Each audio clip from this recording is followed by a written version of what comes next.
What's good, Panther Nation? It's your boy, Myron McRae, a.k.a. Tornado McRae across the skies of the internet, here with another episode of Panther Pride TV, your one-stop shop for all your Panther notifications and your Panther obligations. And, baby, I hope all of y'all are having a fantastic day this week. First and foremost, hope all of y'all are doing well and getting through it. But let's go ahead and get into this docket. And one of the first things that came across my forte and came across my, honestly, purview was this article on Ted McMillan and the energy he had on draft night, as well as his energy coming into Carolina.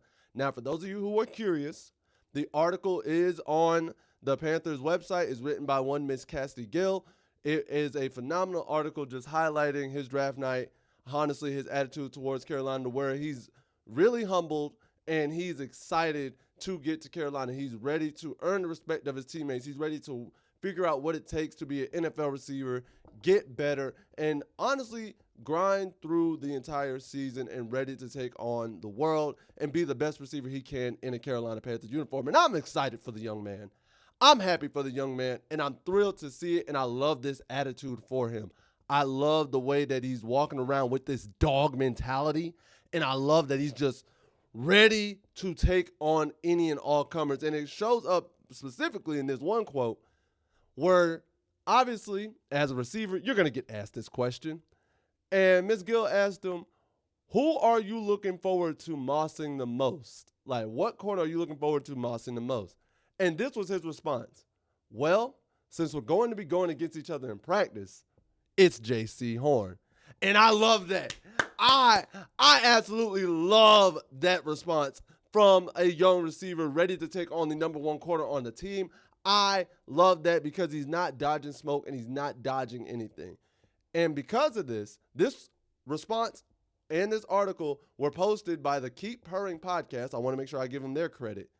And the response was posted on Twitter. It generated a reply from J.C. Horn, and this was the reply as you see here, where it says, seat belts go on all sizes. Let's get it, little bruh. I don't know about y'all, but that just makes me excited as a fan. That makes me excited as a fan because I love that energy.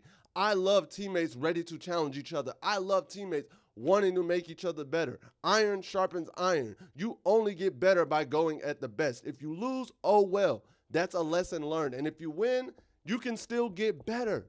So I love that. And another thing about Ted McMillan that I also appreciate is recently he was on the Travis Hunter podcast. And this is what Travis Hunter had to say about Tedero McMillan. They definitely don't give you enough credit because you were definitely the toughest receiver I ever played. I always tell everybody that. Ask me. I'll be like, it's not no receiver that ever gave me problems, but the toughest receiver I ever played was against you. You do everything. You got the speed. You got the hands. Jump, like you said. You're tough. You're not going to let anybody get you out your game. Definitely the toughest I've played against. Now, with that being said, I love the fact that the reigning Heisman Trophy winner says the toughest receiver he had to play against was the receiver that Carolina just drafted.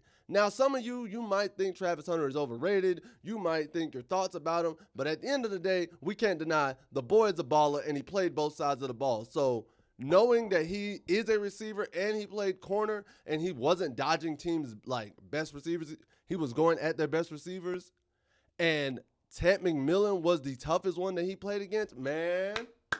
And this is the attitude that Ted McMillan has coming into training camp, rookie camp, and offseason workouts, wanting to go against the number one corner on the team. Yeah. An all-pro? Yes. That's the energy I need. That's what I love to see. And speaking of it, and speaking of my wide receivers, bro, we got to take a look at the wide receiver room from back then till now. And what I mean back then is Bryce Young's rookie season in 2023 to Bryce Young's season coming up this year. So let's take a look at it.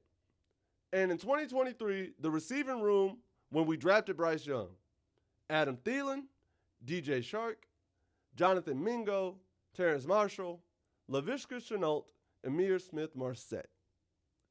And then when you look at it now, Adam Thielen, Tedero McMillan, Xavier Leggett, Jalen Coker, Jimmy Horn Jr., and Hunter Renfrow. I don't know about y'all, but I'm going to be honest with you. This first room back in 2023 didn't put fear into secondaries. There was no secondary that looked at our receiving core and was fearful. That's just my honest personal opinion. Y'all can tell me I'm wrong.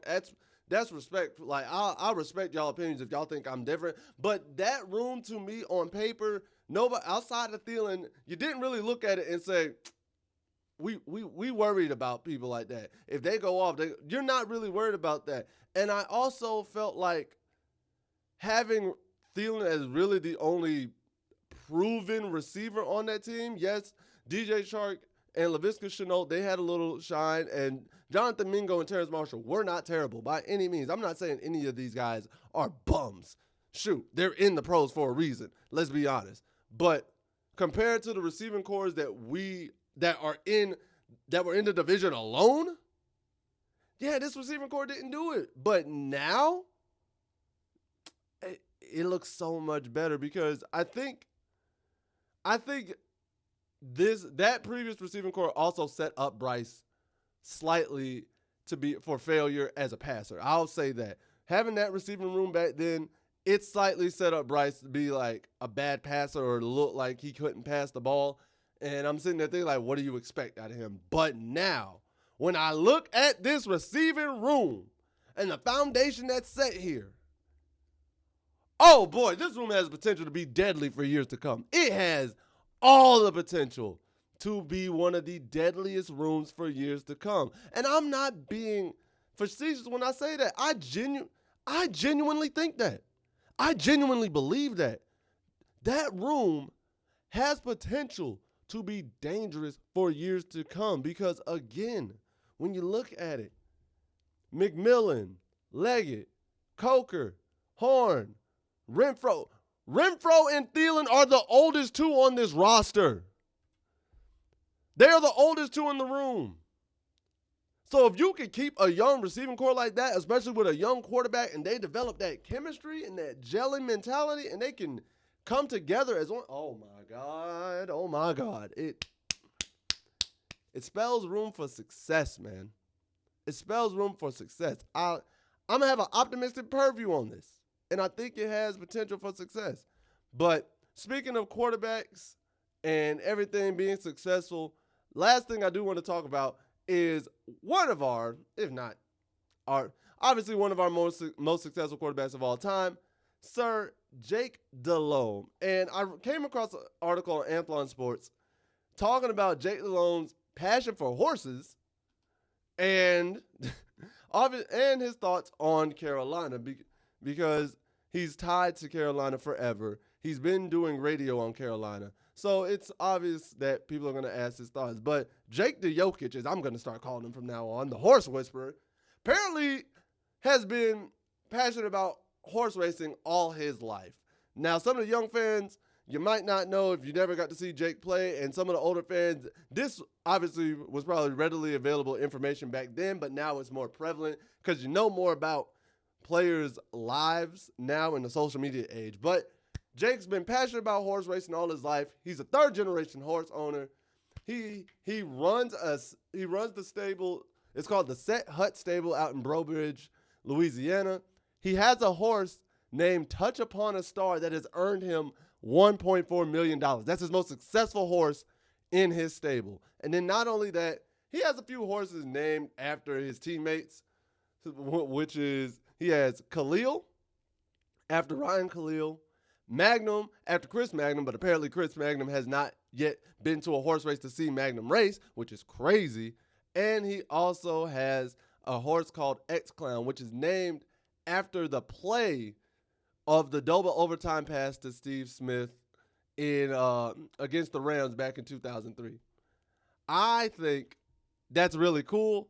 I think that's really awesome. And the fact that he's had success outside of football for another passion of his, I'm so happy for Jake. I think it's awesome. I think it's just a beautiful article in of itself. And it's really cool because you don't think of horse racing a lot when it comes to football players. And I know Nikola Jokic has made that a huge thing for the NBA because he always talks about his horses.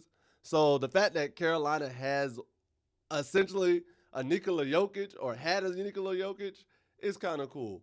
And then they followed that up and was asking Jake about his thoughts on Carolina's current state. And here's what Jake had to say. And again, like we know, he's been working with the team as a radio analyst since 2019. So here are his thoughts. One, he said this: I love the direction we're going to be very honest. He said, listen, it's been a tough stretch the last 5-6 years, but I think we have stability for the first time in a while. And then he followed it up with this quote: the way this team played, the way Bryce started playing late in the year with not a whole lot to play for, we were a team that just kept on strapping up, and we improved as the year went on, and we got better. To me, that's a sign of progress.